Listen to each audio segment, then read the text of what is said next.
Yo, what is up, everybody? Happy Monday. Happy start of your week. Welcome to the Impact Attack. Yeah, I know, you're not used to that intro, but a little different this week. This week it's the B. The C this week is my boy Chris Ams. And the V this week gets to be the chat, the voice. How you guys doing this week? Unfortunately, Vet is on assignment, so we got Chris Ams filling in for us this week. How you doing, man? I'm doing good, man. Yeah, I'm excited. You put up the bat signal the other day, and you asked me if I could come up, and yeah, man. Of course, I'm always happy to be on the show with you.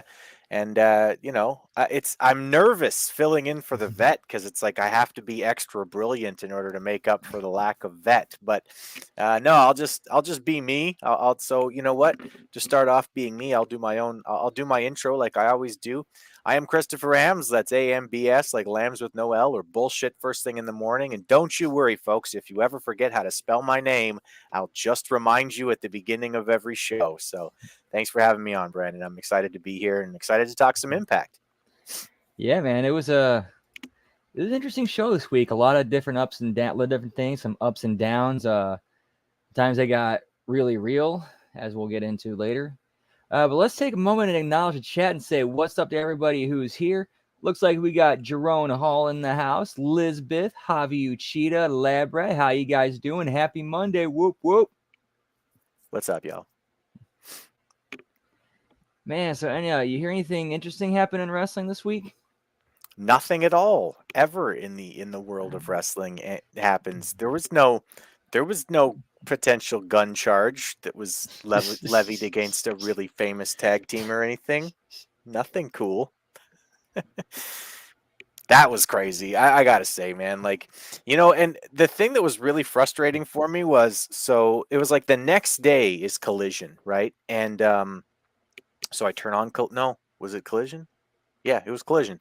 So the next day was Collision, and I turn on Collision, and I hear Kevin Kelly, running down the show, right? And there's a graphic for FTR, and it says, "We'll hear from FTR. They've been in the news lately." And I was like, "Oh shit, they're gonna fucking talk about. Wow, okay, that's interesting. We're gonna hear from FTR." And then there was no fucking FTR on the show, and I was like, "What Total the bait. hell? You can't do that. A total What the bait hell are and these switch. assholes doing?" That's a flat out bait and switch. Frustrating, but yeah, it was much like tonight on Impact, where there was a few times where I thought, well, that can't be the end of the show, right? Because FTR is coming up, and then nope, it was the end of the show. Whereas on this show, there was a few times where I thought, okay, well, that must be the main event, right? That must be it. That must be. There's nothing more, and then but wait, there's more, and there was more to come. So it was like, holy shit, this was one of those 2 hour episodes that felt like a 2 and 45 minutes, Yeah, like an old 3 hour Nitro, not one of the good ones either. Yeah. Like one of the middle and 99 ones. Yeah, exactly. Right. Yeah. This was one of the ones where Sid was roaming around the building. Goldberg! That's the best. That's like one of the like low key best moments of Nitro history. Just like him screaming Goldberg on top of like a completely bricked car. Good stuff. Sid had a lot of unintentional hilarious moments. Oh, didn't he though? Like, I am twice the man that you are, and I have half the brain that you do. Or that was a great one. Or the one where he's like, "Can we do this again? Oh, we're live, pal." I'm sorry, that didn't feel good. Can I do it? Can we do this again? We're live, pal. I mean,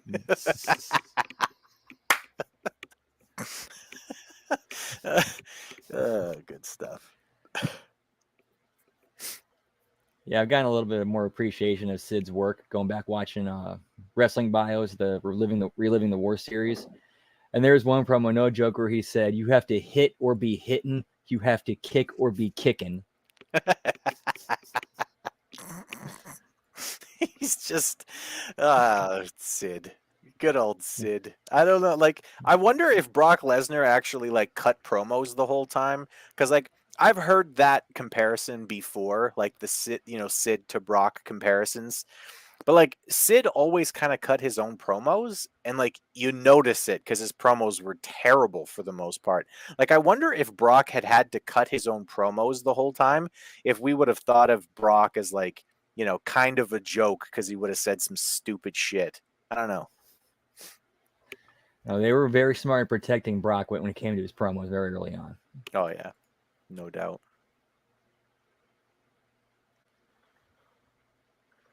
So yeah, Impact.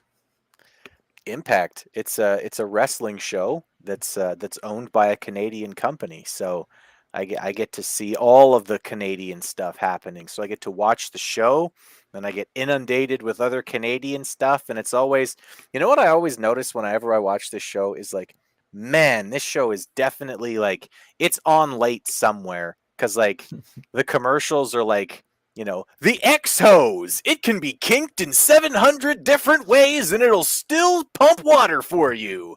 And then the next one is like, are you single? Do you want to chat with beautiful girls? And it's like, what the fuck? Like, when is this airing? Because damn it. Yeah, I remember back like there's during the Broken Hardys era, like they had like kind of the feel to it where it's something like if Adult Swim had a wrestling product, this is what it would be. Yeah.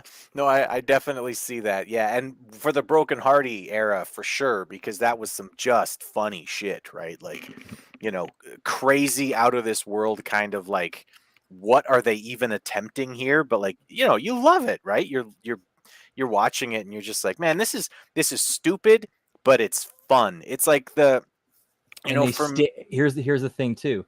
They stayed within the established rules of their universe. yeah, I mean that's one thing that I've got to say like I miss about like the classic Impact is that like the show had a through line, right? Like always had a through line, and even if they were like pulling at the edges, it still felt like it was pulling at the edges of the same thing.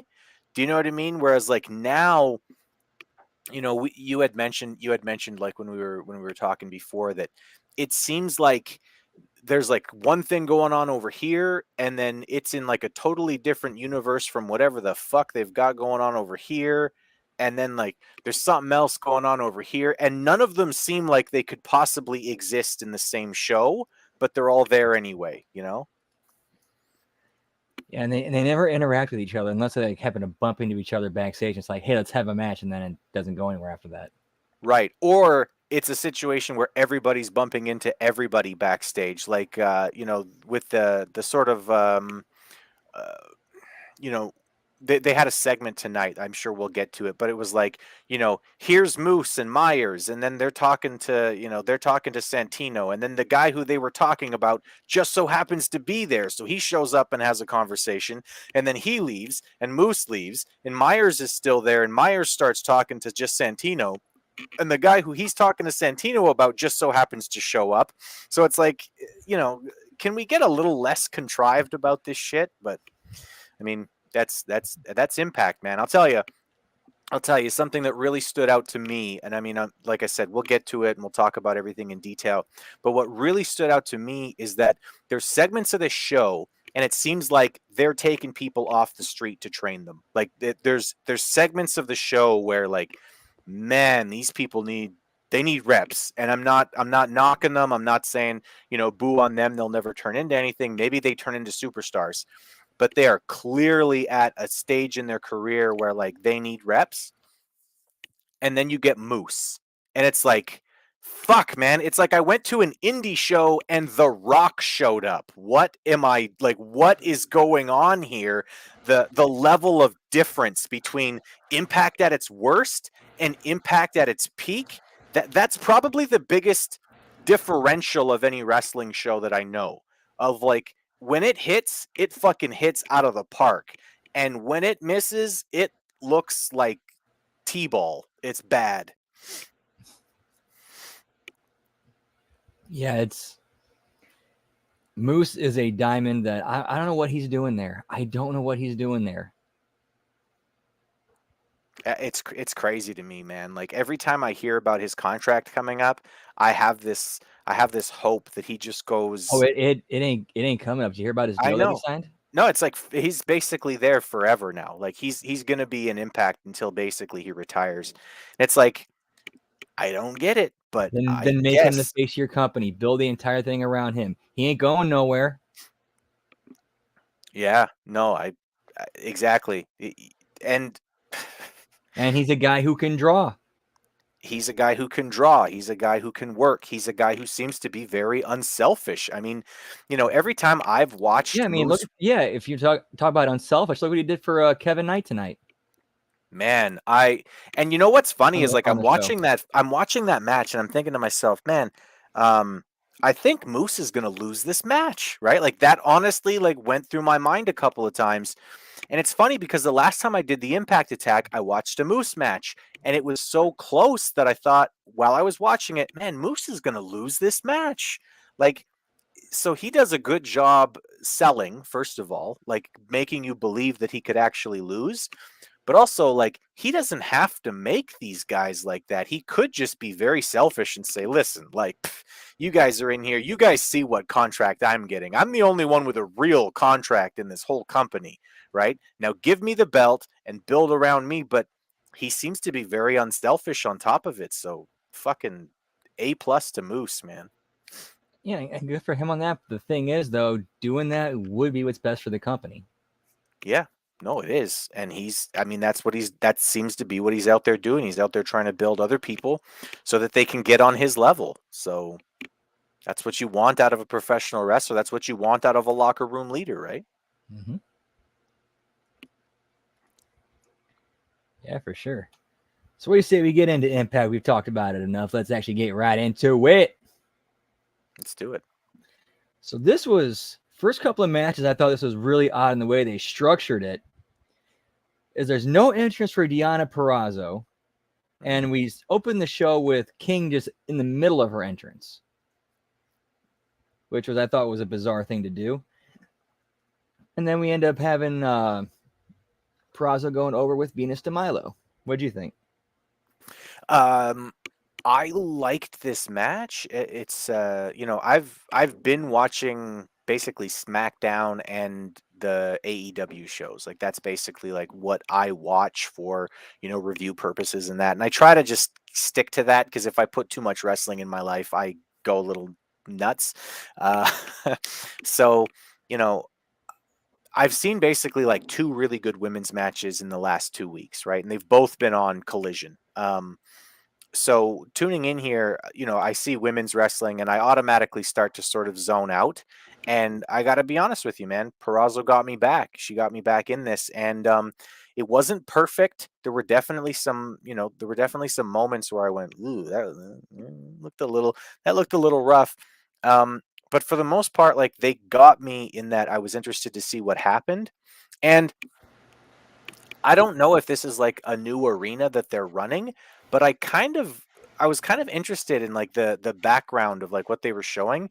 The arena looked different than I've seen it in the past. So I'm not sure if they're in a new building or if this is like what they run usually, but They've been there before. okay, it almost looked like it was like an old like you know Mexican rodeo arena or whatever, like the way that it was set up. I thought it was interesting. They may have been shooting from a different angle. Okay. Yeah, well, I liked it. Yeah, I thought it was a pretty decent match. Of course, a little clunky. But this is a theme we're going to see throughout the night: is kicks to the face don't mean shit. Well, moves don't mean anything, Brandon. There's really there's really no reason for anything to be sold properly. It's like um, Yeah, it's like what's the point of kicking somebody right in the face? They're just going to shake it off and throw one right back at you. yeah, because you got to do you got to do a double down, right? So you kick them in the face, and they no sell it and kick you in the face, and then you both collapse. That's the proper way to do a double down, right? Do you know who I thought had a really good big man double down? Who's that? Kevin Nash with a double big boot. Yeah. But he only did Yes. it with the other big men. Kevin Nash did a good job with that. You know what? In the last Collision, actually, there was a really good example of a double down. Of course, Christian, what can you say about Christian that hasn't already been said in terms of how good he is? But Christian was facing Darby Allin. They had a little battle in the corner. Christian turned around, and it looked like they basically just walked into each other and headbutted each other by accident. and they did a double down. And I was like, oh, good. Somebody does know how to do a proper double down. You get hit at the same time and then you fall down, because if you do it the other way, you look like a bunch of fucking dumbasses. And plus, if two people knock heads like that, yeah, that's what's going to happen in real life. Yeah. Yeah, it's true. I mean, I boxed for a number of years, and I can tell you that, like, getting punched by someone's head hurts a lot. It's not fun. Yeah, overall, I thought the match went a little long, but it didn't really feel like it overstayed its welcome. I thought they could have gotten a little bit more accomplished in less time. And they didn't do anything to really further the angle with Deonna and Trinity. Like, this would have been a great opportunity for something like to further the tension between them. Like, say, Taylor Wilde tries to get involved. Trinity runs out for the save, but it blows up, but she ends up screwing up and costs Deonna the match. And then you keep playing up, was that intentional? Was it an accident? Mm-hmm. Yeah, it seemed a little light on story, for sure. It was like, here's a match. It was a good match, so we're going to show it on TV. And it was like, okay, I guess.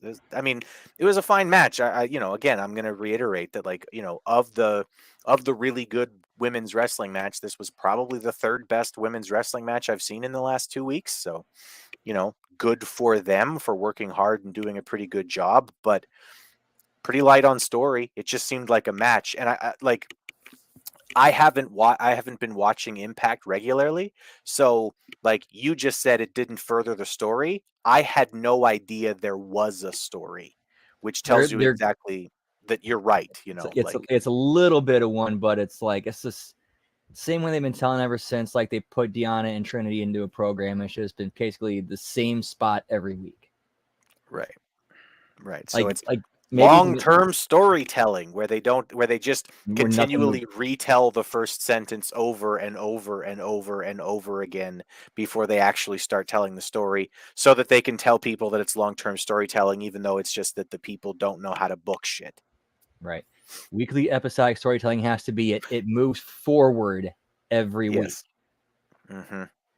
That's the rules. That's the rules for storytelling. All right, so let me go to the back with Kenny King and Gia Miller. He's got Sheldon Jean with him. And then Gia informs King that Johnny Swinger decided to invoke his guaranteed title shot for the digital media title, to which Kenny King tells a horrible joke with the intention of basically comparing Johnny Swinger to a bad joke.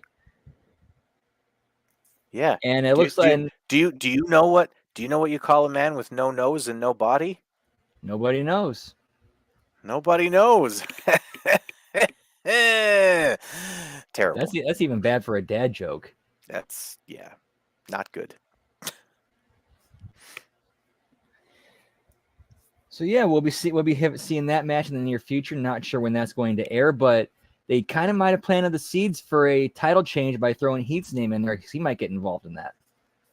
Yeah, I mean, hey, that would certainly be interesting. The guy who can't win suddenly gets a win, and then, you can tell the story with, he finally got a win. It's for a title, etc. He doesn't have to hold it for very long, of course, but you could have him defend it a couple of times and get away from the fact that he's just a loser. And you could turn that into something for Kenny King too, that he just kind of goes fucking crazy because he's the guy who lost to the guy who doesn't lose or who doesn't win. So you could have Kenny King go a little nuts, which I'd be down for. I think Kenny King's a pretty entertaining backstage personality usually. Yep. And who's the dude who's with him? Because that guy doesn't have a lot of charisma. Sheldon Jean. Not a whole lot going on there. Yeah, I think they're trying to give him a little bit of a rub. Kenny King's a great guy to give rubs and teach guys, because I think he's definitely one of the better veterans to have. Every time he gets in the ring, like, his matches are always very good. He slows, like these younger guys, he slows the pace down, and just everything makes a lot more sense and just flows better. Yeah, I like Kenny King. He's one of these guys who I've watched, not regularly, but every time I've turned something on and I've seen Kenny King, I go, oh, I'm going to get something good here. And this backstage segment, like, the joke was stupid. But that was the idea. Yeah, the idea was, and I think he even called it out and said, you know what's an even worse joke than that? Yeah. And then, so I think that Kenny King is definitely one of those guys who, if you've got a He wrestling gets it. company and you've got young people coming through the door often, like Impact does, you want a Kenny King on your roster because he's going to be able to help bring some people up for sure. Absolutely. I've been a fan of Kenny King for a long time. Dope. All right, so let me move on to Santino Marella praising Kevin Knight backstage until Santino walks up and basically begs Santino for help until Myers and Moose show up, and all of a sudden Bully becomes a tough guy. And then we have the scene with Myers wanting his match with Shelly to be a title match. Shelly walks in, says, sure. No. That's not what he said. What he said was, Yep. Yep. So, one of the worst catchphrases I've ever heard.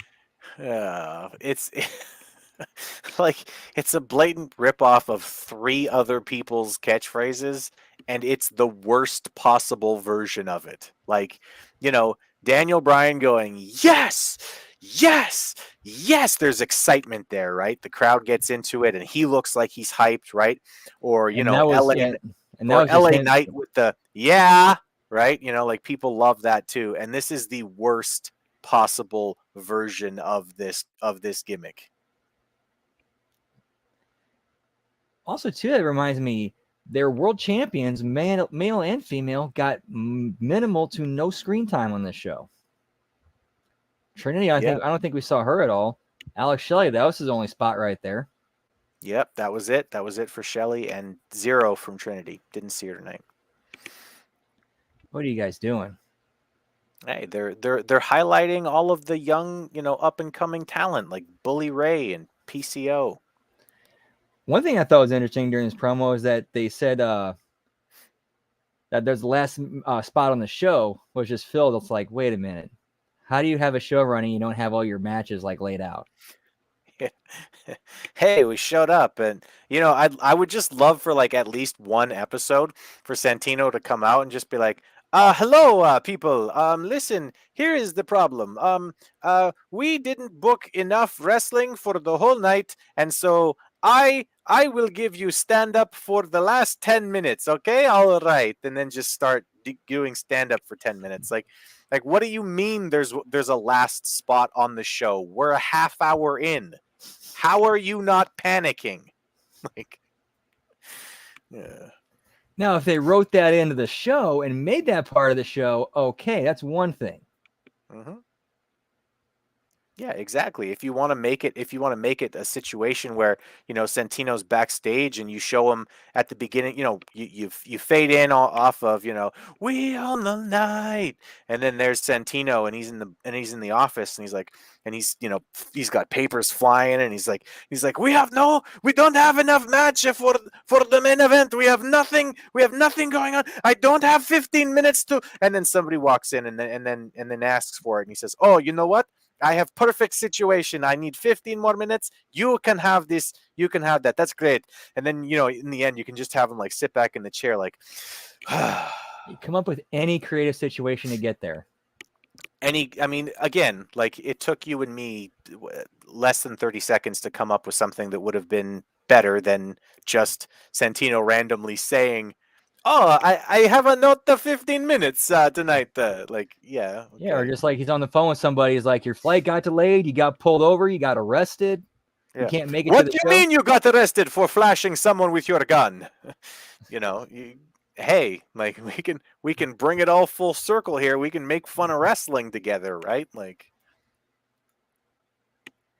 yeah, there's so many different ways you can do that without leaving that glaring plot hole.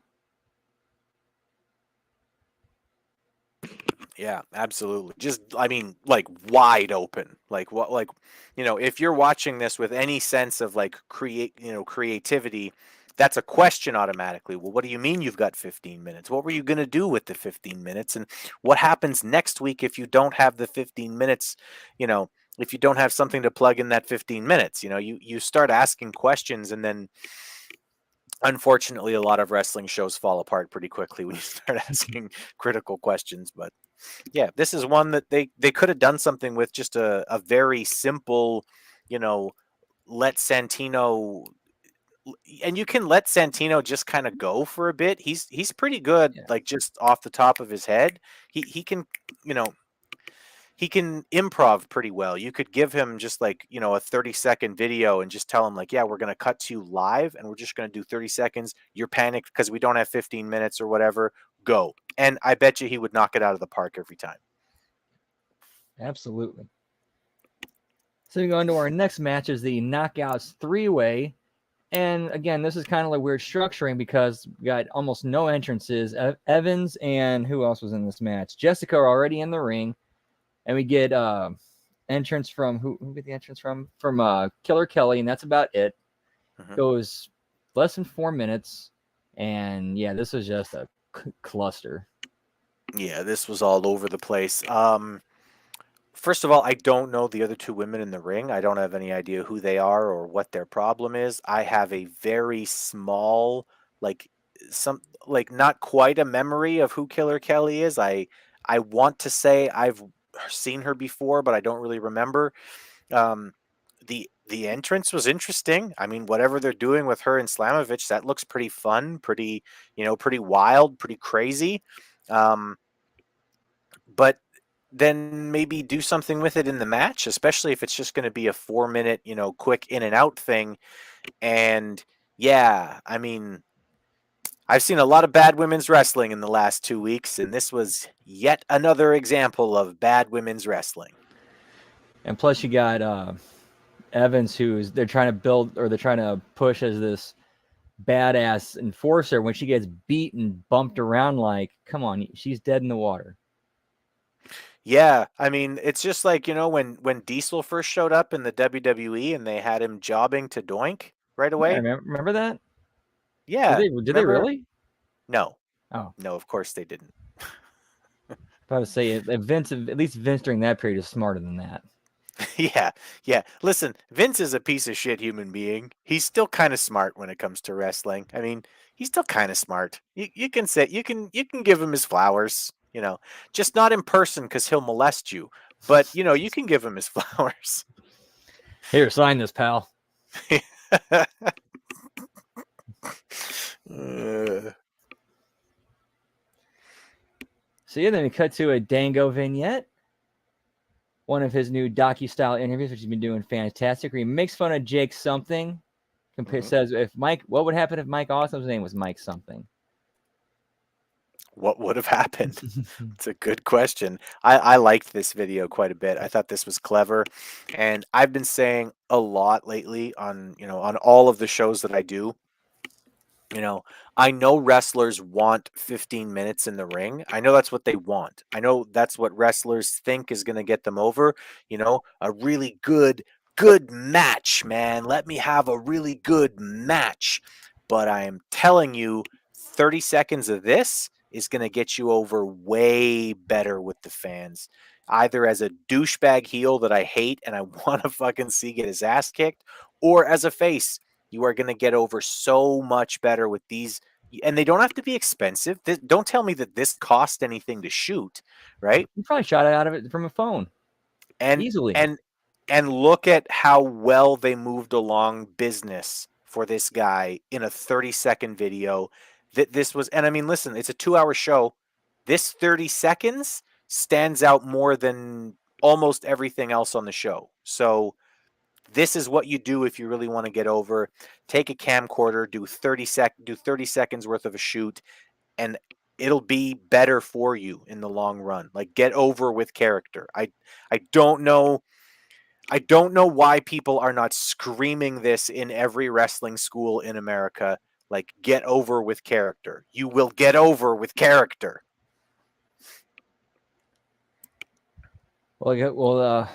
Meltzer won't give him 5 stars. Oh, fuck Meltzer.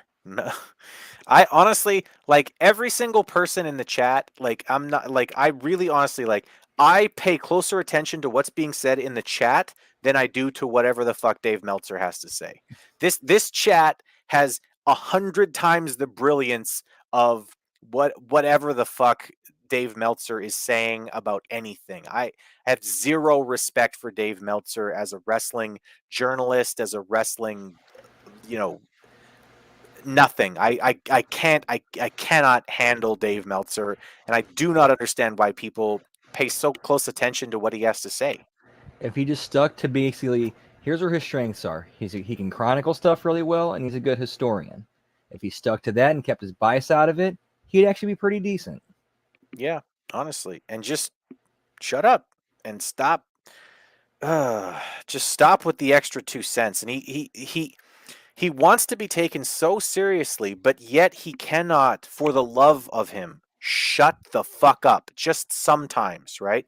Like a really good example of this is like, he goes on there and he's just like, I've been doing this for this many years and I am, one of the big names in professional wrestling journalism, right? And then he's fucking he's tweeting about, "Oh, I heard that Adam Page was told not to show up at Collision by CM Punk." And then he's got a tweet a half hour later. "Sorry, correction, that didn't happen." Just shut the fuck up and wait. If you're a journalist, one of the most important things for a journalist to be able to do is sit on a story and wait until you have it confirmed. Yep. Everybody else looks like an idiot, and then you report the truth. You look so much better. 100%. 100%. It's like, hey, this is an HMG show. I tell people constantly, and I mean, I tell people this on Twitter, on Facebook, in other groups, whatever. When people ask me about, oh, who do you go to for your wrestling news? William Alcia. Do you know why? Because if he fucking reports it, the shit happened. Like, Will does not put fuck all out unless it actually happens. So once again, here I am on a show shouting out William Alcia, from HMG. Dude is a beast when it comes to this stuff because I 100% can trust whatever Will says. Indeed. Check him out, guys. Whoop, whoop. And then we go on back to the show. We get to, let's see, Moose versus Kevin Knight. I'll let you go first on this one. Holy shit, man. Like I said, like I'm watching the show and it's not terrible, right? There's a few things that are good, and then and I'm thinking, okay, like this is a developmental territory is basically what Impact has turned into, right? It's a developmental, people come through here, they're getting better, they're trying to get on with in a bigger company for a bigger, paycheck. Or they've burnt their bridges with the bigger places and they're back down here and they're sort of, playing this role. Fine. I do, like there's a place for wrestling, for wrestling like that, and it can still be really fun and it can still be written really well, but you think to yourself of it as developmental. It's the B League. And then Moose comes out and has a match and you're like like, why is this guy not on WrestleMania? Why is he not on All Out? Why is he not on All In? Why is he not like? How is this guy not main eventing for somebody in front of millions of people? Because, god damn, is he good? I mean, once again, he's this good. I couldn't tell you. I still can't tell you what the fucking guy's name is. He was wrestling. What's his name? Kevin Knight. Okay, he's wrestling Kevin Knight. I have never heard of Kevin Knight before. Okay, never. I have not heard this kid's name before, not once. I'm watching this match with Moose, and I believed that Moose was going to lose this match. Like, do you know how good you have to be in order to convince a jaded motherfucker like me that someone on the level of Moose is going to lose to someone I've never even heard of? Like, you really have to do a good job in order to get me to bite, right? And there was at least two different times when I was watching this match where I was going, man, I think I'm going to watch Moose lose here. Obviously he didn't, but just the ability to get somebody again like me to bite on that, that's something that you got to take your hat off to. And I mean, what can I say about Moose that hasn't already been said on the Impact Attack, right? Like, this guy is a superstar among superstars. If you put him in the ring with basically anybody, and I mean anybody, he's going to look like the guy who's going to win this fight, right? Like, there might be a handful of guys in the WWE who you could say physically look, as impressive as Moose. But man, this guy is just, there's levels in wrestling, and he is levels and levels and levels and levels above everything else in this company.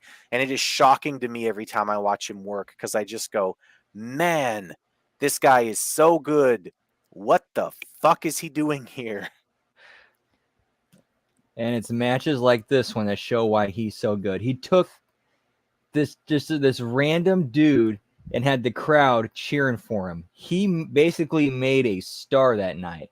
Now, are they actually going to do anything with the momentum and build off of that? No, absolutely not. But for one fleeting moment, he made Kevin Knight look like a star. Yep. No, really, like the kid came across looking like, it, for me, a person who sort of knows what he's watching and knows the difference between Tom McGee and Bret Hart. I watched this match and went, no, Moose is definitely the good wrestler here. But I mean, Vince McMahon was convinced that Tom McGee was the next big thing because of how Bret made him look in that match. So, there's a lot of people who would have been watching that night going, man, this kid, yeah, what are we going to see out of this guy? And unfortunately, you're right in that, in modern day professional wrestling, that probably doesn't mean anything. And it's just Moose felt like it. So, Scott D'Amore was like, all right, do whatever you want, Moose. Shit, I guess. Yeah, that's the only real shame. It's just the follow up is we know it's going to be terrible and it's going to completely squander it. I've said for a really long time, like on the AEW shows, that pretty much the most important thing you can do as a booker in wrestling, if you've got weekly episodic television, is be consistent, right? Like if something that drives me nuts sometimes is you'll have somebody come out and they're starting to do like a different gimmick, and then the next week they'll be back to another gimmick, and then the next week after that they try to go back to that gimmick that they tried to switch to, and it's like, nope, I'm already out of this. This is fucking stupid. Like a good example is Toni Storm after she lost the AEW women's title. She came out the next week and her hair was all fucked up, right? And she was basically like super emotional with the backstage interviewer. And the way that she came across was like jaded 50s housewife who's like been left for the younger woman. You know what I mean? Like that was her energy, and it was cool. And it was like, oh, cool. They should do something with this. This could be really fun. And then the next week she had a tag match, and she just came out and had a tag match. And I was like, oh, this fucking company. So like, man, professional wrestling companies, like, I'll tell you, like, as somebody who's never been involved in wrestling, but who really understands story, this is something that I do get is story. Okay. Be consistent and your audience will follow. Your audience will care. But if you've got inconsistencies constantly going on, if you have Kevin Knight have a 4-star match against Moose, and then we don't see him for 3 weeks, you're going to lose all of everything that you got out of this match is going to be out the window and gone. Hands washed. Yep, and that's how it's going to go. Everything's just a blip in the radar. It just happens in the moment, and move on to the next thing without any kind of follow up or continuation. Yeah, and that's, shit. Lab Rat in the chat said Moose would lose to all the small guys in AEW. Stay away, Moose. That's probably good advice. Yep. See Brian Cage and W. Morrissey. Oh man, every single time I see Morrissey, I'm like, why are they not pushing this fucking guy? He's 7 feet tall and he has an 8-pack. What do they not see? I don't get it. I really don't get some of these decisions these days. Man. Well, anyway, Moose, fucking fantastic. What did you think of the match, Brandon? What were your thoughts? I thought it was a great match. Like the first half of it was very old school structured. Like, oh, I've actually worked this match many times before. Right. Just classic, right? Yep. And then like the second half, like I was kind of questioning it, like, okay, kind of take this home, guys. You're kind of drawing it out, and then when they got to the crescendo, and especially after the part where after the Hurricane Rana to the outside or onto the ramp, it's like, okay, and where they had the crowd, it's like, all right, I'm with this now. All right, I get it. Mm-hmm. Yeah. No, they did, and that's the thing is like this match. This is the kind of match from Moose where everybody gets it, right? If you're just tuning in and you're just some guy who likes UFC and is like, "Oh, what the fuck is this shit?" Within 5 minutes you're already going, "I like this. This is fun." Right? And if you're a storytelling guy like myself, you're watching it and you're seeing this story play out of Moose, like who's clearly the big, world beater, right? And he's shocked that this fucking kid is staying in with him, and he's pissed off, and he's getting more and more frustrated as the match goes on, right? But this kid just keeps kicking out, or he just keeps pulling out moves when Moose isn't expecting it. And as a story guy, I'm going, yeah, I like this. And even like you said, like yourself, as somebody who you've had this match before, right? But they get you. Moose is one of these man, he's one of these talents who's just transcendent. Like it doesn't matter what kind of fan you are, you get Moose. Like you get it. Yeah, generational talent. Then unfortunately, I think we're not going to see the full potential of. Now it's like, uh, it's like what would have happened if Hulk Hogan stayed in the AWA, like you know, we would have missed out on a lot, and it feels like we're missing out on like a really big run from Moose because he's staying in Impact. Yeah, he could be doing so much more in not so much AEW, definitely WWE. Oh yeah, I mean even in AEW, I think that he would probably buck the trend. He's so good, and I think that even the higher up people in AEW would probably see that he's generational in his talent, right? Like uh, Brian Cage is one thing that frustrates the hell out of me anyway. I like Brian Cage a lot, right? William Morrissey bothers me. Lance Archer, the way that they book him bothers me, right? There's a bunch of big, strong guys who I look at the way they book him in AEW and I go, this is stupid. But I honestly think that if he went to AEW, even some of the guys at the top of the card who, generally don't want to work with the bigger guys, I think they would say, no, no, no, no, no, please give me a program with Moose, right? I think you would have, John Moxley saying, I want to work with that fucking guy. I want that guy to cut me open. Or you'd have Kenny Omega going, I want to get that guy on my shoulders for the one winged angel. Like I do think that they would be able to see it and they would book him not properly. Let me be clear, because I don't actually think AEW books fucking near anybody properly, but I think that they would book him stronger than a lot of their big guys. Yeah, you're right. With Moose, I think there could be an exception, but some I don't think we'll ever know. No, yeah, I think he's going to be an Impact wrestler for the rest of existence. Which, yeah, like I said, it's what if Hulk Hogan stayed in the AWA? You're going to see all of this great potential, and like someday people are going to be, they're going to be collecting, I guess not videos. I don't even know what to call it. They'll be collecting MP3 files. I don't even know what the fuck to say, right? They'll be collecting some kind of, video files, and they'll collect like the career of Moose, and they'll be talking to their friends who are also wrestling fans, and they'll be like, man, yeah, I'm watching these old videos of this guy named Moose who was around in like the 2000s and the 2020s, right? And man, he was so good. And their friends will be like, yeah, but like, 2020, like he wasn't as good as like, John Moxley, right? And this guy's gonna be like, man, I'm telling you, this guy was fucking great. And everybody's gonna go, yeah, okay, man, whatever. He's gonna be the weird guy in his wrestling group who brings up Moose all the time. And everybody's gonna be like, yeah, Moose, fuck, right? But the kid will be right. Yep. So then moving on, we got a backstage with Gia and the Rascals. Talk about how they're going to win the tournament, and then Chris Bay and Ace Austin show up, and they accuse the Rascals of paying off the good hands to screw them out of the tournament. And then Santino shows up to restore order, and he says he can't punish the Rascals, but he can give an ABC the match with the good hands next week. And then we go to Eric Young versus Khan. This match, and this whole thing again is dead in the water. They killed off Khan. It should have been Khan beating down Eric, Eric refusing to stay down, and eventually gets to the point where they get fed up with trying to keep him down with just wrestling moves, get out the weapons and just beat him down, DQ. Still gets the monster over, keeps him protected, and gets heat on Eric and still makes him look sympathetic.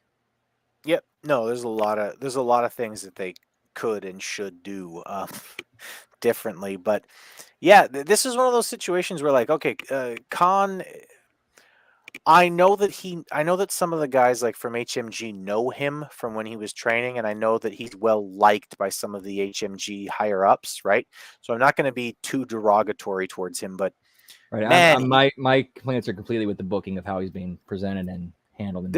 I got to be honest with you. Even as a talent, he confuses me because there was one point here where like he hit something like a big power move, right? And it looked really impressive. He's a heel, and he's meant to be in a in this stable that's like very cult like and very like you know they're kind of crazy and they're kind of cultish or whatever. But he hits this big move and then he does this like yeah thing where like he's posing and I'm just like, what the fuck are you doing? Why is the heel doing this? I do not understand why the heel is happy about his power move. The heel just needs to be vicious and mean or big and strong and stupid. Like there's ways to book heels, and I don't know. It just I don't believe I find I don't believe him. Like, and that was a problem that I had with him even when he was in NXT. I believed Victor. I never really believed Connor. Like, I think maybe he's too safe if I can put it that way. Like he seems to be working too safe, whereas if you're that big and that strong, sometimes you have to put a guy down hard. You have to make it look like you're big and strong, right? And I know like listen, if I'm in the match with that guy, I'm going, "Thank you for not doing that." But, you know, that's kind of what you need to do to get yourself over if you're supposed to be a big, strong monster in a cult, right? Yeah, I mean, you gotta apologize in the back. Yeah, exactly. Just sorry, brother. Right? I gotta lay my shit in. And then also tell the guy, hey, lay it in on me too. Give me the receipt. Yeah, right. And hey, like you don't even have. Like, I mean, this was a good example of that. Like this was a quick match, right? You didn't have to have him beat the shit out of Eric Young, right? But like hit a clothesline that looked fucking serious, right? Like hit a clothesline that looks like you fucking killed him, right? And then have a conversation in the back and say, listen, I really got to lay in this clothesline, so like I'm gonna hit you with it, so make sure you get your arms up, take the back flip or whatever, right? Like take the bump for it real good, but like I gotta lay it in, right? Otherwise it looks silly. Anyway, I'm sure he's a really nice guy, but he, just some logical consistency there where like you're a big, strong, serious son of a bitch in a cult, be dangerous. I don't know what else to say about it. And I like Cody Deaner. I know that's an unpopular opinion on this show. I like Cody Deaner a lot. I just think he's out of his depth playing this character. I don't think I don't think it suits him. Me either. Like No, he was like when he was a follower as part of Violent by Design, that worked a little bit better. mm-hmm. But like a cult leader, No, it doesn't suit him well. And even when he was a face, like when he was there with his cousin or whatever, and they were doing like a face tag team, that worked for me. I thought that was pretty like that seemed natural. That seemed like he really felt that shit. This stuff just feels like somebody. How can I put this? He's acting too hard. Like it's like he's trying to pull something out of himself that he doesn't have within himself, right? Um, yeah, that's sort of what I feel like about it. Is he's trying too hard to express something that he doesn't feel. yeah, basically trying to draw from a dry well. Yeah, yeah.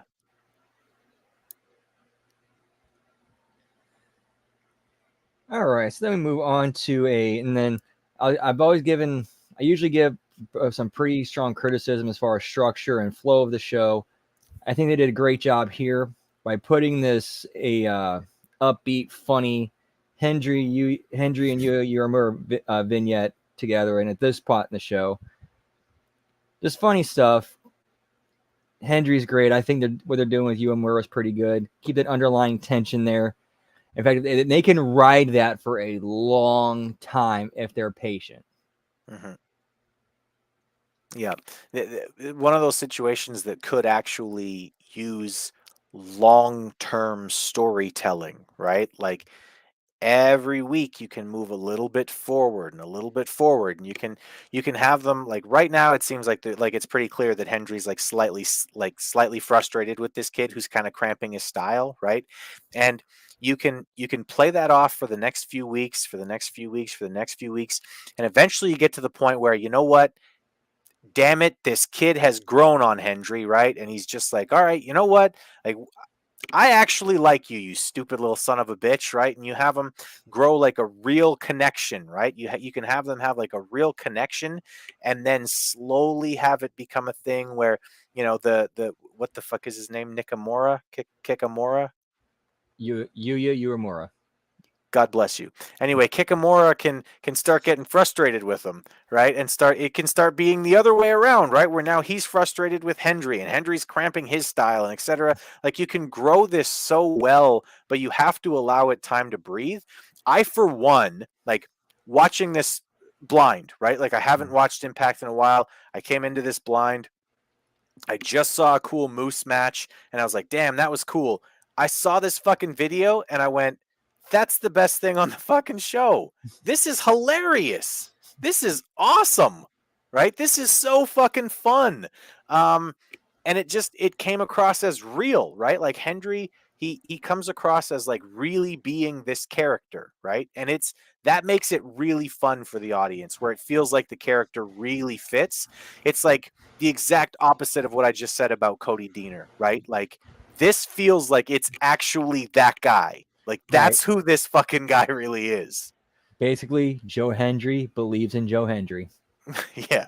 Man, I loved this. I thought this was super funny. It was super um you know, charming is a word that we don't really hear a lot in professional wrestling, but this was really kind of charming. This felt a lot like some of the vignettes that they've done with MJF and Adam Cole, right?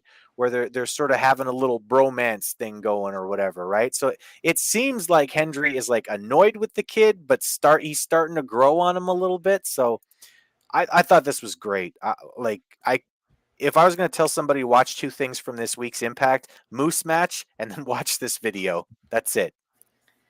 Yep. And then I'm guessing the reason why they put this in this spot in the show is because it kind of softened the blow for what they air next. This is about as real and as serious as it gets. We go to the next part of the Crazy Steve interview where he gets into his personal life, talks about how he grew up in an abusive household. His father beat him until he kind of put that back. His history with his mother and how she was his biggest fan and his biggest supporter. And now he finally got a contract with Impact back in 2014. However, 3 weeks before he signed it, she took her own life, and how it had completely wrecked him. How she was never ever to see him perform, Mm-hmm. and how Right. like it felt like a cruel joke. How the character they gave him was, all right, you're gonna go out and be a clown and make people laugh. Man, yeah. Um, this was actually I'm not so this much must have been segmented differently on my feed because again, like I'm in Canada, so it's probably a little bit different. This was actually the last thing I saw on the night. Like this was the end of the show.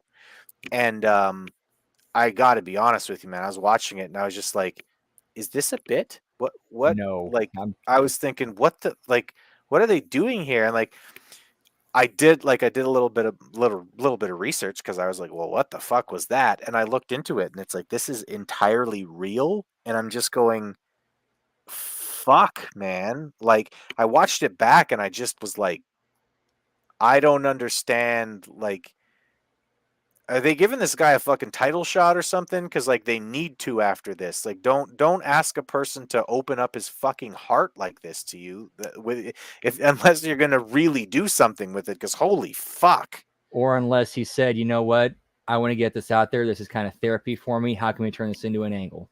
Could be something like that too. And Because yeah, I mean, people deal with stuff in different ways. man, at the end there, when he said like, this character that they're asking me to be is to go out and have fun, right? And to make sure that other people are having fun.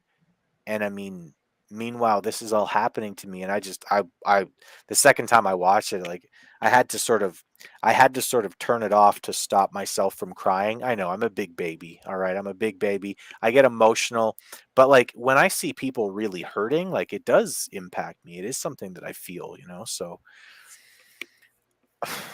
yeah, nothing but love for Crazy Steve, man. You know, I've always been impressed with him just on the whole like losing his sight thing and continuing to perform the way he does.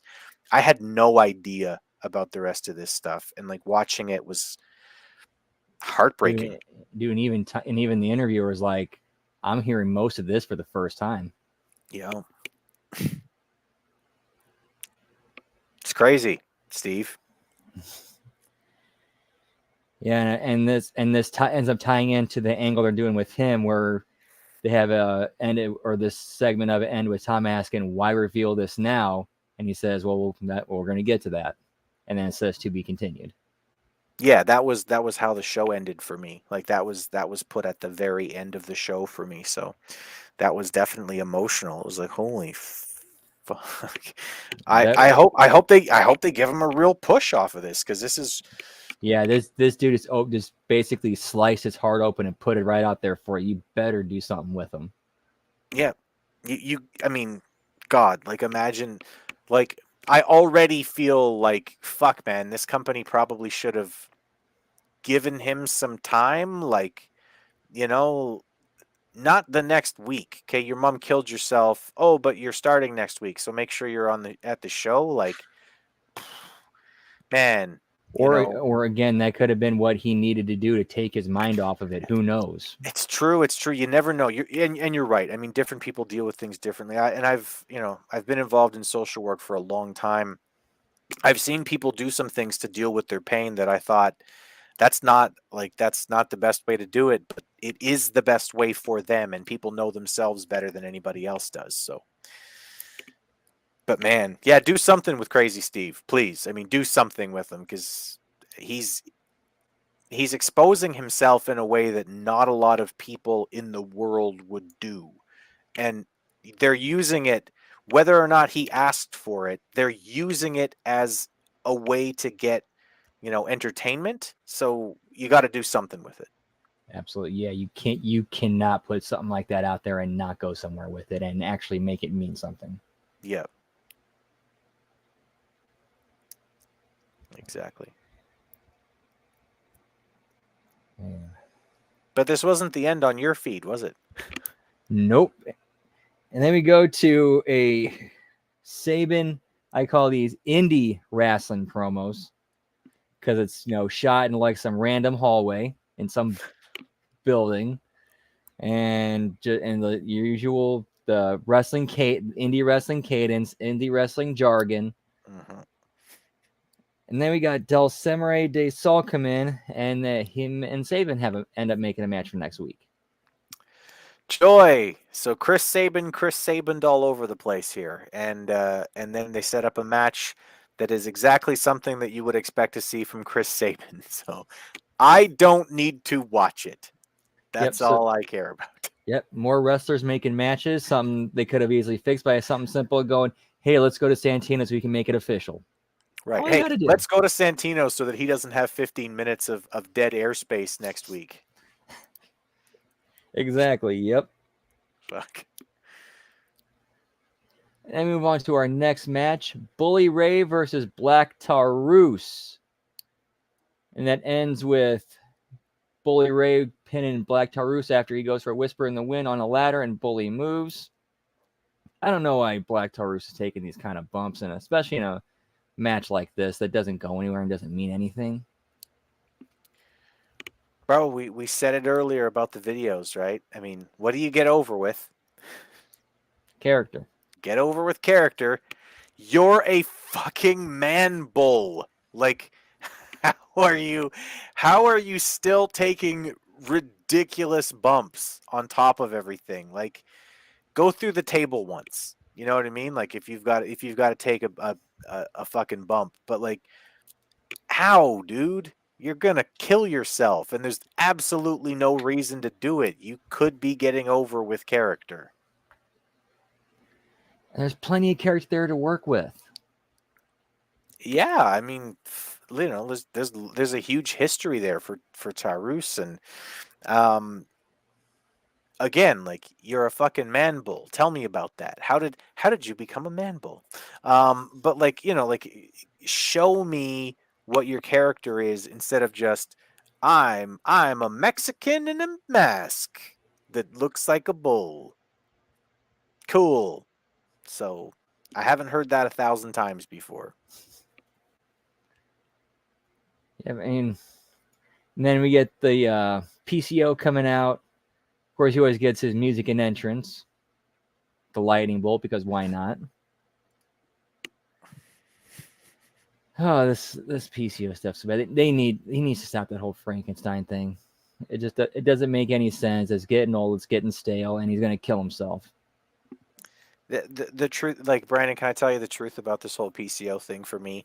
I'm Canadian, right? Like, you know, we obviously love the Rougeau brothers, and like, I I want nothing but the best for this man on a personal level. I've always thought this character was fucking silly. Like just silly. It's like it's all of it's all of the worst aspects of the Undertaker. It's just the gimmick without Taker. You know, like it's I don't know. I know some people love it. I know there's all kinds of people who are like, no man, PCO, it's so cool. I love the like, good for you, I guess. I don't want to see somebody no sell a choke slam through a table because then how do I beat you? Right? Like, do I have to literally park a forklift on top of you in order to pin you? Or like, how does this work? Because you can't tell me that a guy can take that and take everything and just constantly get his ass kicked completely, you know, pillar to post and then just, you know, no sell at all. And then he loses a match. I don't, there's a disconnect that I just can't get through with PCO. Yeah, I don't know what he needs to do, but he needs to do something different because this Frankenstein thing has ran its course a long time ago. Yeah. Lisbeth has a very interesting comment. I came from the demon realm. My dad was a minotaur. My mom was a witch. Um, you know, if Black Taurus would have come out and said something like that, although it would have been in Spanish, obviously, and we would have had to have seen the, you know, maybe they could get you know, Abrahentes there to translate for him, but um anyway, yeah, I mean that would have been probably more useful than doing a whisper in the wind and then just landing on your ass. Like it's my personal opinion, but probably would have been a more, you know, probably would have been a better use of 30 seconds. For sure. I mean, uh, I don't know what they're doing. And Anyway, then PCO. I mean, fucking silly. And then Bully Ray ran away. It was funny. what are they doing with these characters? What are they doing? I mean, they had a bull man, and like, okay, so Bully Ray's whole thing is like he's scared of PCO, right? Like, oh, he's scary because he's a Frankenstein, but like, you're not scared of the man bull. Like, I don't know, like. To me, they're both monsters, right? So if you're gonna be scared of one, why aren't you scared of the other one? But Bully's like real tough when it comes to the man bull, but then he's totally petrified of, you know, the dead guy who they killed and doesn't die but dies and then comes back and speaks with a French Canadian accent. Which, by the way, is the least tough sounding accent in the English language. You cannot sound less tough than French Canadian. I don't care. And then moving on, we go to backstage with See a replay of Frankie Kazarian accidentally hitting Alicia with the kendo stick, and then we have Gia interviewing Eddie. Kazarian walks up, says it was an accident, and it hurt him too. Security gets between them, and they end up proposing a match to take place at Killer Kowalski's school. Something tells me it's probably going to end up being a cinematic match. Well, and I mean, talk about a deep cut for wrestling, right? Like, we're going to have a match at Killer Kowalski's gym. And, like, you know, for you, for me, for somebody like Vet, right? Like, probably for most of the people in the chat right now, it's like, oh, that's neat. But if you're like, if you're just like a guy and you're just like trying to watch Impact and they're like, we're going to fight where it all started at Killer Kowalski's gym, you're probably going, who the fuck is that? Right? You're doing a Conor McGregor. Who the fuck is that guy? And yeah, I mean, what? Okay, I guess cool. We're gonna have another cinematic match, and I listen. Frankie Kazarian, I love Frankie Kazarian for everything that he's done in professional wrestling. He is a really great worker. He is not good with character. I mean, he's great with everything else.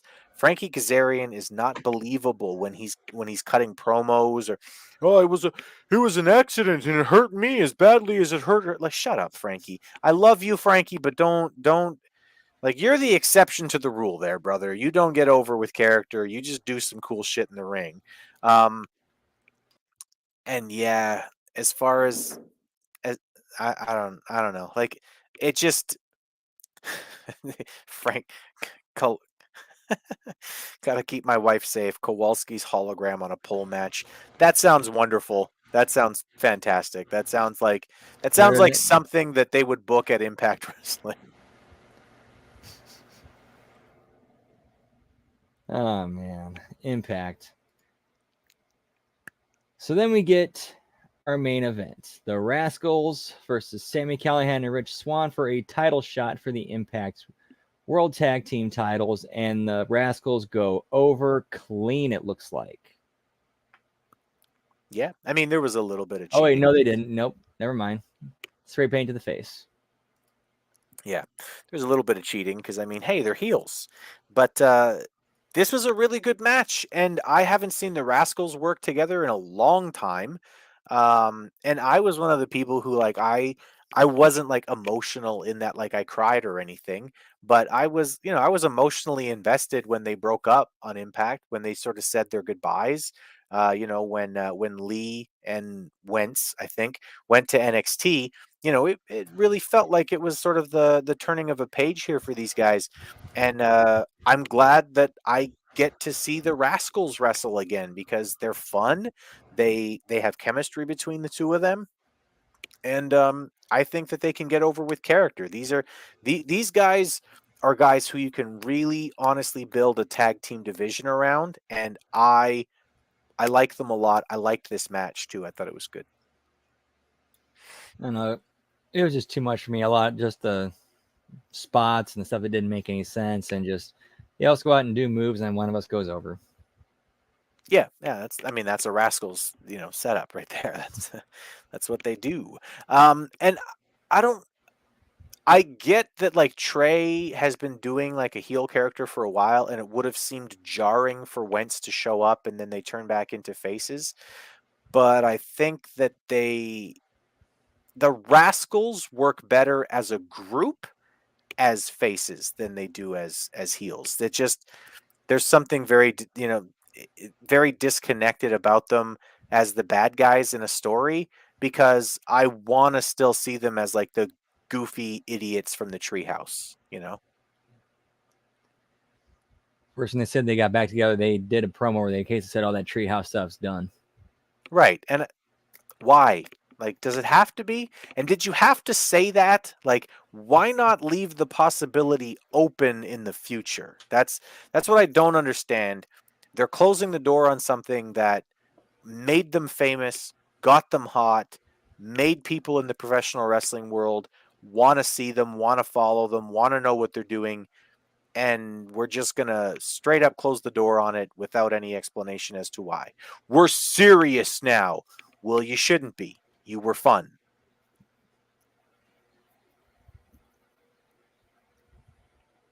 So yeah, and then we go off the air with our new #1 contenders for the World Tag Team titles at Emergence. Yeah, and who are they facing again? I kind of missed that. We didn't see, a Subculture. lot of the champions weren't on the show. Exactly, yes. The current tag team champions are a team called Subculture. Okay, and who are they? Mark Andrews, and I forgot the name of the other guy. That should tell you all you need to know. Good deal. Good deal. So Impact impacted all over this show. Yeah. Okay. Well, hey, maybe they can get, maybe the Rascals can go over, and maybe they can get a little bit of character back into it, because again, I think that these guys are a really good example of get over with character. They got over with character.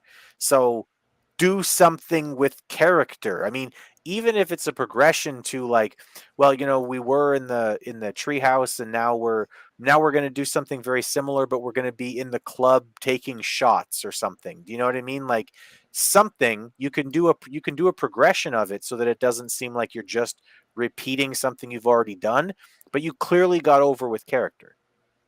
Get over with character. Absolutely. You don't have to do the same thing, but you can evolve it. Yeah. All right, and that is another Impact Attack. What do you think of the show overall? So, like I said, there were moments here where it felt like I'm watching a developmental league, and then Moose come out, and then I'm watching a developmental league again, and then Crazy Steve, and then I'm watching a developmental league again, and then this tag match happens, or the video, or the Joe Hendry video, and it's very up and down. It felt like, what can I say about it? I think that you're very right, and I know that because of the way they record this, things get edited and chopped together that maybe weren't, like, done in order, right? To try to make it make sense later on. But it felt that way a little bit. So for me, like, when we do our podcasts or whatever over on the PWC, we always give letter grades. I would give this like a C+ for an Impact, because really great Moose match, really fun video with Hendry, really hugely emotional moment with Crazy Steve. There were some really good things here, and then everything else was pretty bad, pretty Impact. Yeah, definitely the three standout segments for me were the Moose match, the Hendry Uemura video, and Crazy Steve interview. Yeah. Yeah, exactly. Well, I mean, listen, if you're a kind of person like Media M5, who only cares about the gear and where it's being made in pro wrestling, you might not have liked this show, or you might have. I don't know who did and didn't buy your gear, Media, but stop calling me Jeff, you bastard. But yeah, this was a good show. Like I said, I really liked this. Hey, Yo. Hey guys, what I miss? well, nothing at all. So the show comes on the air, and it's We Own the Night. All right, here we go. No, I'm just kidding. We're pretty much done. How are you, Ben? Oh man, just loving the world and everyone in it, especially you two. Thanks for taking care of this for me. But yeah, so I heard some of what you said. I just wanted to add that, I know you already talked about it probably, and I gave you a little bit of a heads up, Chris, about the Moose match, and how does it, you look at that, and then you see that whole segment right there, the multi-segment match, and the only question you could really ask yourself is, why doesn't the world of Impact revolve around this human being?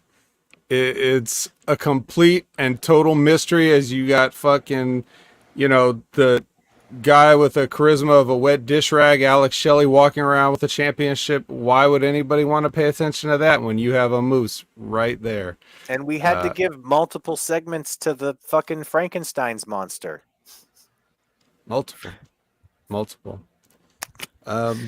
So there you go. But that is, like you said, that is Impact. It's a complete mixed bag. You know what and what it they had the thing with Crazy Steve, right?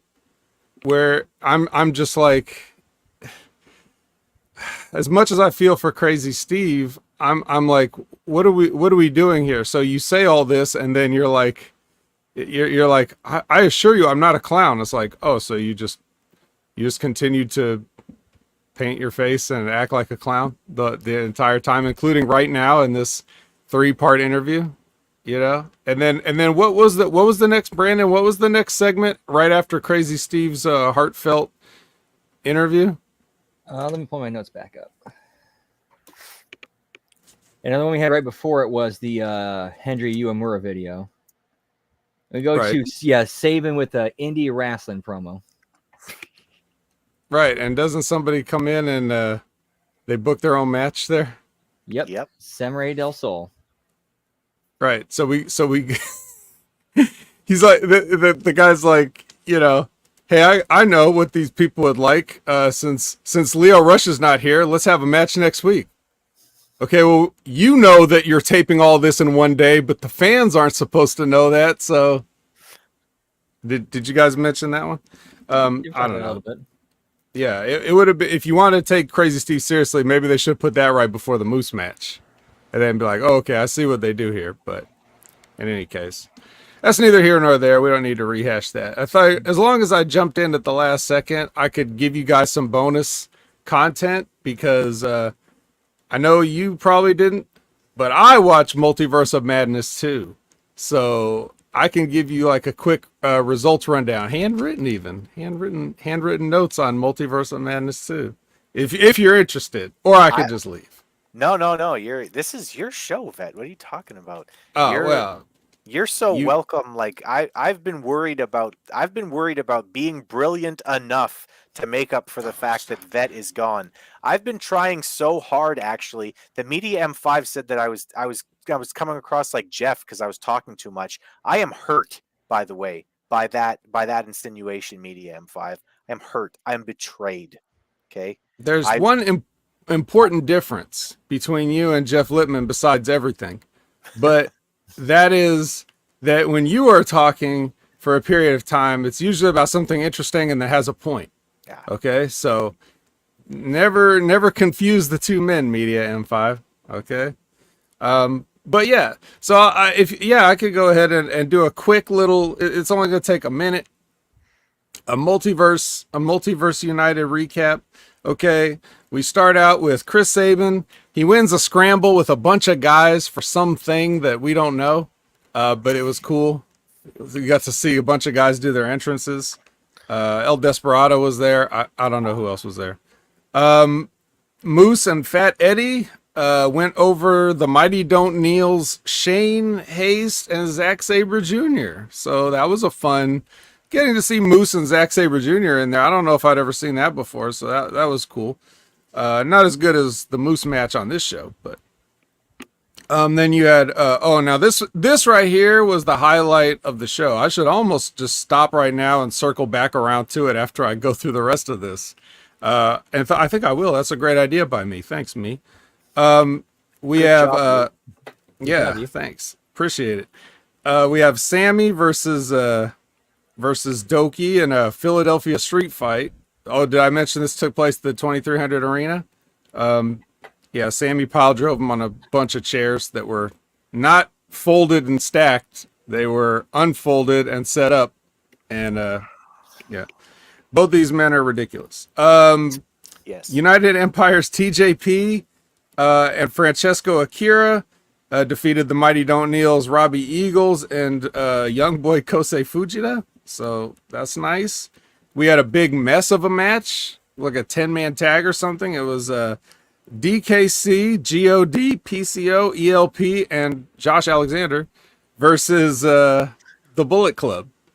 I'm sorry. Can you do that again? Just because listening to someone just rattle off letters is fantastic, and it just shows you how completely stupid the booking is. Go ahead, do that again. Yeah, and it also shows you how, whoever booked this is in on the rib, Yeah. right? Because why else would you? DKC, I could slow this down and take it one by one if you guys would like to comment. Like, do any of you know who DKC is? It's not the Super Nintendo classic Donkey Kong Country from 1994, I assure you. No? Not a clue. Okay. Okay, good. Don't look it up. GOD, which is, an acronym for the Gorillas of Destiny. So Tama Tonga and Tongaloa, Bless you. formerly of the Bullet Club. Mm-hmm. And we have PCO, who you sadly know from this episode. We have ELP, who's El Phantasmo, which has been recently taken under the wing of the recently not that recently, but excommunicated from the Bullet Club, Gorillas of Destiny. So now they're kind of like a trio of good guy ex-heels. And Josh Alexander, who's the longest reigning Impact champion ever. So once again, DKC, GOD, PCO, ELP, and Josh Alexander. Fuck. That's great. And if you're Josh Alexander, don't you look at the booking sheet and just go, why? Why am I why not just have them have the match? What am I doing here? Can I be JA for the night? Yeah. JAX. Just to get a 3-letter thing. That'd be awesome. I think he should have complained. Anyway, yeah, those guys versus the BC, the Bullet Club, in which the Bullet Club has ABC. So this is the initials match, basically. This is what we have here. All right, then we have Trey Miguel and Leo Rush teaming together for some reason. Like, this was I didn't get it. Versus Mike Bailey and Hiromu Takahashi, the Time Bomb. So interesting there. A little business. Leo's the X Division champion. Hiromu's the New Japan Pro Wrestling Junior Heavyweight champion, and they have unfinished business. So hey. And then the main event was Tanahashi versus Alex Shelley, and I'm pretty sure you guys know what Tanahashi won? Yeah, come on. I feel like there's something missing here, but oh no, it wasn't. Okay, so yeah, the match I skipped and came back. It was a 4-way match, a fatal 4-way match with Momo Kogo, Deonna Purrazzo, Giselle Shaw, and making her, I don't know, Impact debut, United States debut, the New Japan Strong Women's Champion, Julia. So I've been talking about Julia. Brandon, I've mentioned Julia a couple times. I may have mentioned Julia to you, Chris. I said, if anybody is smart and they're looking for people to, bring in to try to bolster a women's division or to anchor a women's division or anything else to a women's division, you're probably going to want to look at Julia first, everyone else a distant second. And so the crowd got their look at her, and even these unshaven, bums in the ECW arena couldn't help but be mesmerized by her presence in so much, even as to get a holy shit chant started just for her existing, which is pretty cool when you get that. So yeah, this was a big deal. Julia retained the championship, and she did some cool stuff and looked cool and sexy while doing it. And isn't that all we want from a nice women's match? But would she get along? But would she get along with Britt Baker? That's the real question. I'd like to think she would. I'd like to think she would. Because that's the real test of whether or not a talent can last in the AEW women's division. Is can you kiss Britt Baker's feet for a little bit first? Because if you can't, then you're probably not going to make it in that company. So I think she can, as a Japanese, I think she can smile and nod politely enough to get on Britt Baker's good side. And then when they get in the ring, Britt Baker will find out the real feelings. But But yeah, so it's cool. So if if you check out one match from this show, if you go back and find it, scrub through it, get to that match, check out Julia, let me know what you think at Opinion Haver, and tell me your Julia impressions. And once again, guys, thanks for holding down the fort for me. Appreciate it. I'm excited to go back and watch it. I just kind of jumped in here live at the end, and I'm going to go back and watch it later. And you will both be hearing from me, but I'm sure it'll be all good things. So anyway, good. I'm going to say this though, for Media M5's sake. If you compare me to Jeff Lippman at the end of going back and watching it, I quit podcasting. I'm not doing it anymore. Oh, my favorite podcaster. Just kidding, Jeff. Also, we love you, Jeff. We really do. Yeah. Come on. What fun would it be if not to punch on Jeff a little bit? Yeah. It's nothing malicious. But anyway, yep. At Opinion Haver everywhere for all your Jeff jokes, Chris putovers, and Julia opinions. That's where you can find me. Get in touch with me there. And what about you guys?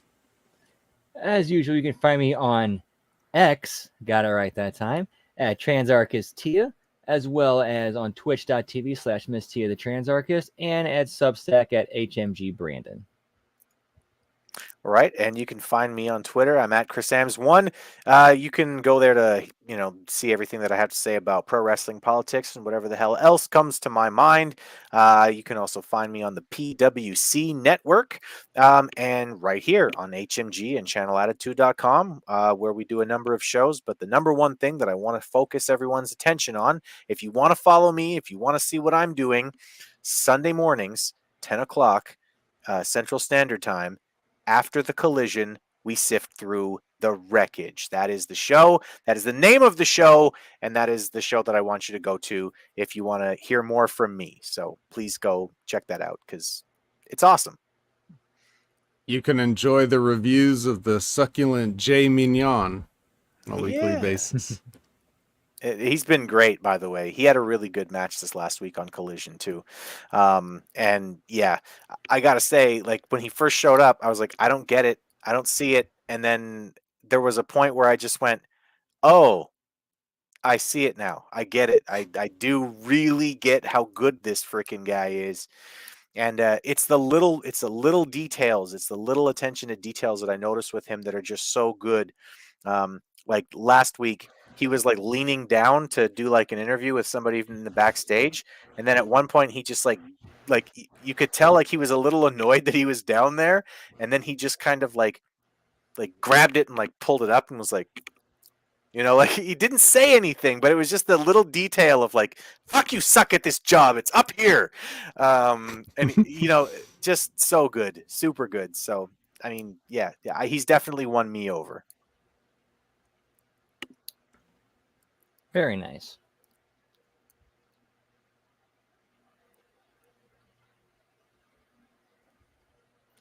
So yeah, that's it for us, guys. You have a great night. Much love to you, and we'll see you next week. Whoop whoop.